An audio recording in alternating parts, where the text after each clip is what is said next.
ಪಕ್ಷದಲ್ಲಿ ಡಿಸಿಎಂ ಹುದ್ದೆ ಖಾಲಿ ಇಲ್ಲ. ನಾನು ಯಾರ ಪರ ಇಲ್ಲ, ಯಾರ ವಿರೋಧ ಅಲ್ಲ. ಡಿಸಿಎಂ ಸ್ಥಾನ ಖಾಲಿ ಇಲ್ಲ. ಖಾಲಿ ಇದ್ದಾಗ ಹೈಕಮಾಂಡ್ ನೋಡಿಕೊಳ್ಳುತ್ತೆ ಎಂದು ಕೃಷಿ ಸಚಿವ ಚಲುವರಾಯಸ್ವಾಮಿ ಬುಧವಾರ ಸುದ್ದಿಗಾರರೊಂದಿಗೆ ಮಾತನಾಡಿದರು. ನಮ್ಮ ಪಕ್ಷ ನಾನು ಯಾರ ಪರನೂ ಇಲ್ಲ, ಯಾರ ವಿರೋಧ ಇಲ್ಲ. ಪಕ್ಷದ ಹೈಕಮಾಂಡ್ ಇದೆ ನಮ್ಮಲ್ಲಿ.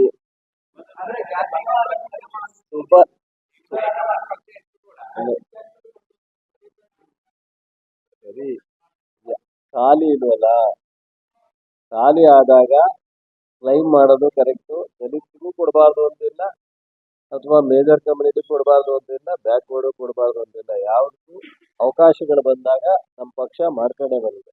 ಜೊತೆಗೆ ನಮ್ದು ಸೆಕ್ಯುಲರ್ ಜಾತ್ಯತೀತ ನಿಲುವಿನಲ್ಲಿರ್ತಕ್ಕಂಥ ಕಾಂಗ್ರೆಸ್ ಪಕ್ಷ.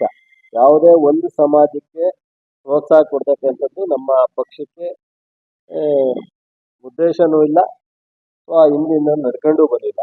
ಬಟ್ ಅವರವರು ವೈಯಕ್ತಿಕವಾಗಿ ಕೆಲವರು ಮಾತನಾಡಿದರೆ ಅದು ಪಕ್ಷ ನಿರ್ಧಾರ ಮಾಡುತ್ತೆ. ಪಕ್ಷ ಅವ್ರ ಜೊತೆನಲ್ಲಿ ಅವಶ್ಯಕತೆ ಇದ್ದರೆ ಕರೆದು ಮಾತಾಡ್ತಾರೆ, ಇಲ್ಲ ಇವ್ರಿಗೆ ಅವಶ್ಯಕತೆ ಇದ್ರೆ ಪಕ್ಷದ ಹೈಕಮಾಂಡ್ ಹತ್ರ ಮಾತಾಡ್ತಾರೆ. ಅದನ್ನೆಲ್ಲ ನಾವು ಮಾತನಾಡ್ತಕ್ಕಂಥದ್ದು, ನಾನು ನಮ್ಮ ಸಹೋದ್ಯೋಗಿಗಳು ಮಾಡಿದ ಸ್ಟೇಟ್ಮೆಂಟ್ಗೆ ರಿಯಾಕ್ಷನ್ ಕೊಡ್ತಕ್ಕಂಥದ್ದು ನನ್ನ ಕೆಲಸ ಅಲ್ಲ. ನನ್ನ ಕೆಲಸ ಕೃಷಿ ಇಲಾಖೆ ಕೊಟ್ಟಿದ್ದಾರೆ, ಅದರ ಸಮಸ್ಯೆ ಬಗ್ಗೆ ರೈತರಿಗೆ ಏನಾದ್ರು ನಮ್ಮ ಕಡೆಯಿಂದ, ನಮ್ಮ ಸರ್ಕಾರದಿಂದ ಏನು ಮಾಡಕ್ ಸಾಧ್ಯ ಅದನ್ನು ಮಾಡೋಣ. ಪಕ್ಷದ ಜವಾಬ್ದಾರಿಯನ್ನ ಪಕ್ಷದ ಅಧ್ಯಕ್ಷರಿದ್ದಾರೆ, ರಾಷ್ಟ್ರ ನಾಯಕರಿದ್ದಾರೆ, ಮುಖ್ಯಮಂತ್ರಿಗಳಿದ್ದಾರೆ, ಅದು ತೀರ್ಮಾನ ಮಾಡಿ. ಯಾವುದೂ ಚರ್ಚೆ ಅಲ್ಲ.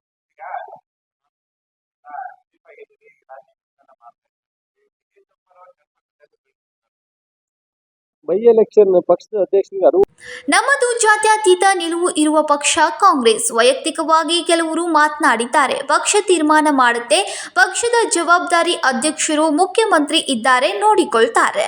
ಡಿಸಿಎಂ ಚರ್ಚೆ ವಿಚಾರದ ಕುರಿತು ನಾನು ಮಾತನಾಡಲ್ಲ ಎಂದ್ರು. ರಾಜಶೇಖರ್ ಹಿರೇಮಠ್, KMM ಕನ್ನಡ, ಬೆಳಗಾವಿ.